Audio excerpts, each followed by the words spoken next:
Hello बच्चों, कैसे हैं आप लोग। आई होप आप सभी लोग बहुत अच्छे होंगे। तो बच्चों, आज जो हमारा टेस्ट हुआ था पहला चैप्टर वास्तविक संख्या का, उसके ऑब्जेक्टिव और सब्जेक्टिव दोनों प्रकार के क्वेश्चंस का हम आज सॉल्यूशन देने जा रहे हैं। आप लोग वीडियो को देख के और आप कितना स्कोर कर पाएँ, कहाँ पे क्या गलती रह गई, किस में सुधार करना चाहिए, वो समझ लीजिएगा, देख लीजिएगा। चलिए शुरू करते हैं। पहला क्वेश्चन आप देख रहे होंगे कि क्या है कि 2 या 2 से अधिक अभाज्य संख्याओं का मौसा है। तो अभाज्य संख्याओं का जो मौसा होता है वो हमेशा 1 होता है, इसमें कुछ सोचना ही नहीं है। तो ऑप्शन नंबर ए सही हो गया। ठीक है, नेक्स्ट क्वेश्चन देखिए कि 2 संख्याओं का मौसा 25 और लौसा 50 है, तो संख्याओं का गुणनफल होगी। तो आप एक फॉर्मूला पढ़े हैं, वो फॉर्मूला क्या है देखिए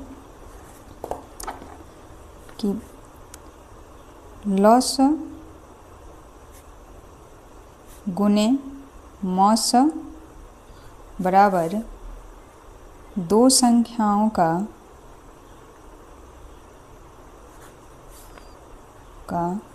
गुणनफल पढ़े हैं। ये फॉर्मूला होती है, देख लीजिए। ठीक है बच्चों, तो क्वेश्चन क्या है कि मौसा दे दिया है और लौसा भी दे दिया है और करे संख्याओं का गुणनफल क्या होगी। तो दोनों को हम गुना कर लेंगे फॉर्मूला के अकॉर्डिंग। तो देखिए लौसा है कितना 50, तो 50 गुने मौसा है 25, तो 25 गुना करेंगे कितना हो जाएगा 5 25, 5 दूनी 10 2 12, 1250। तो हमारा ऑप्शन नंबर बी जो है सो करेक्ट हो जाएगा। ठीक है, अगला क्वेश्चन देखिए, तीसरा नंबर क्या कह रहा है कि 625 के अभाज्य गुणनखंड में 5 का घात होगा। तो 625 का सबसे पहले हम क्या करेंगे, अभाज्य गुणनखंड कर लेते हैं और देखते हैं उसमें 5 कितनी बार आती है। तो देखिए 625 इसका हम करें अभाज्य गुणन, तो 5 से लगेगा, 5 एकम 5, 5 दूनी 10, 5 25, फिर 5 से लगेगा, 5 दूनी 10, 5 25, फिर 5 से लगेगा, 5 एकम 5 25।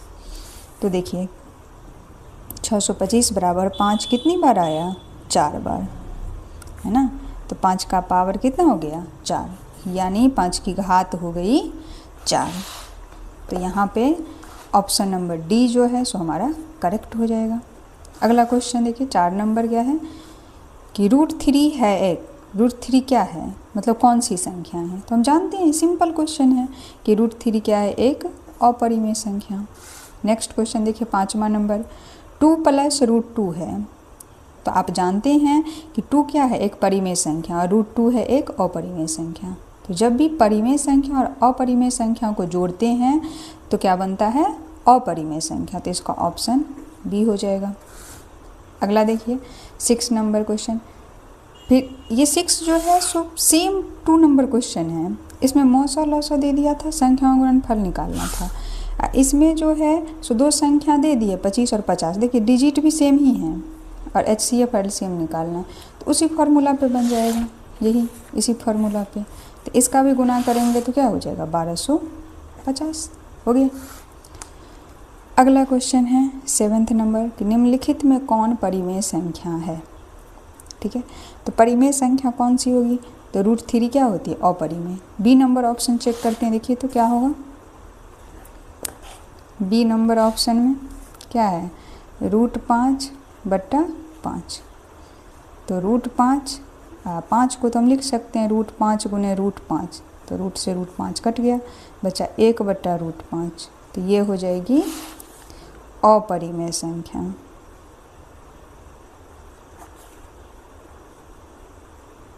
अपरिमेय संख्या हमसे क्या पूछ रहा है, परिमेय। तो हम चेक करेंगे सारे ऑप्शन को, ये बी ऑप्शन था।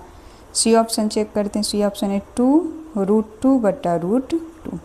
ये से ये कट गया तो हो गया 2। तो 2 क्या होती है, एक परिमेय संख्या। तो ऑप्शन सी सही हो जाएगा। √7 तो अपरिमेय होता है, जानते ही हैं। चलिए अब नेक्स्ट क्वेश्चन देखते हैं।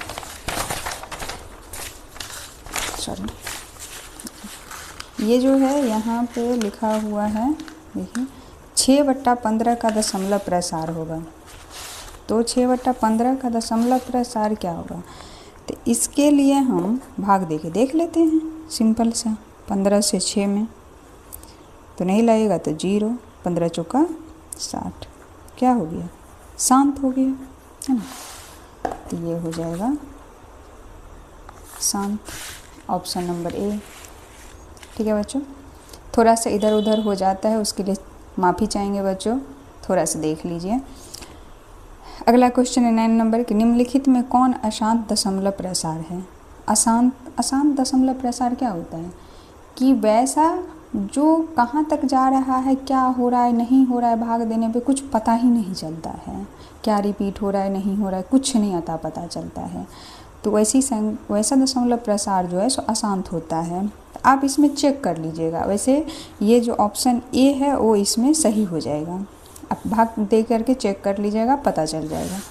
नेक्स्ट क्वेश्चन 10 नंबर कि महत्तम समावर्तक ए बी, मतलब दो संख्या ए बी जिसका महत्तम समावर्तक गुने लघुत्तम समावर्त ए बी बराबर क्या हो? यही फार्मूला है सेम। देखिए क्वेश्चन कैसे घुमा रहा है, यही चीज़ है। लसव गुने मौस क्या होगा? दो संख्याओं गुणनफल। तो यहाँ पे दो संख्या क्या है? ए और बी, तो दोनों का गुना हो जाएगा ए बी। ऐसे ही क्वेश्चन आपको बोर्ड एग्जाम में भी आएंगे। 11 नंबर क्वेश्चन देखिए, क्या करें? दो परिमेय संख्याओं के बीच परिमेय संख्या होती है। तो ये तो थ्योरी ही है, हम जानते हैं कि दो परिमेय संख्या के बीच में अनंत परिमेय संख्याएं होती, तो हो गया अनंत। अगला देखिए 12 नंबर, कह रहे क्या एक परिमेय और अपरिमेय संख्याओं का गुणनफल अपरिमेय संख्या हो सकता है? तो बिल्कुल होगा, क्योंकि जब भी परिमेय और अपरिमेय का कंसेप्ट समझिए बच्चों कि जब भी परिमेय और अपरिमेय को जोड़ेंगे तो अपरिमेय होगा, परिमेय और अपरिमेय को गुणा करेंगे तो भी अपरिमेय हो गया। ठीक है, तो यहाँ हो जाएगा हाँ। अगला करें कि निम्नलिखित में कौन अपरिमेय संख्या है? तो चलिए हम चेक कर लेते हैं। 13 नंबर का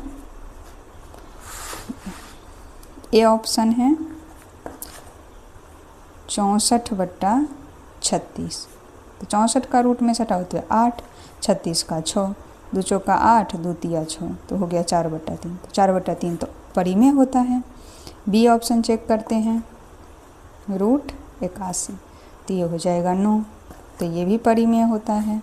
सी ऑप्शन हो गया 125, तो 125 तो किसी का नहीं रूट होता है ना, तो लगता है यही होगा। एक बार डी को हम चेक कर लेते हैं, 49/9, तो 49 का किसका रूट होता है? 7 का, और 9 हो गया 3 का, तो यही परिमेय संख्या है। तो हमारा सी ऑप्शन जो है सो करेक्ट हो जाएगा। अगला क्वेश्चन देखिए 14 नंबर, क्या कह रहा है कि ये जो संख्या है ये क्या है? ये दशमलव प्रसार है, तो कौन सी संख्या होगी? तो ये दिखने से क्या लग रहा है कि ये अशांत अनावृत्ति दशमलव प्रसार है। क्या रिपीट हो रहा है, नहीं हो रहा है, कुछ पता ही नहीं चल रहा है ना। पहले 1 2 आया, फिर 1 2 आया, फिर 1 2 आया, फिर 4 1 आया, फिर 2 आया, ऐसे बढ़ते जा रहा है, कुछ नहीं पता चल रहा है। तो ये जिसका अशांत अनावृत्ति दशमलव प्रसार होता है वैसी संख्याएं अपरिमेय संख्या होती है। तो ऑप्शन नंबर बी जो है हमारा सही हो जाएगा। अगला देखिए लास्ट क्वेश्चन है ऑब्जेक्टिव का, कह रहे कि निम्नलिखित में π/2 क्या है? तो π/2 मतलब कौन सी संख्या है? तो π/2 हो जाएगी परिमेय संख्या। आया समझ में बच्चों? तो आज की क्लास में हम यहीं तक रहने देते हैं। नेक्स्ट क्लास में हम सब्जेक्टिव का भी सॉल्यूशन करा देंगे। थैंक यू बच्चों।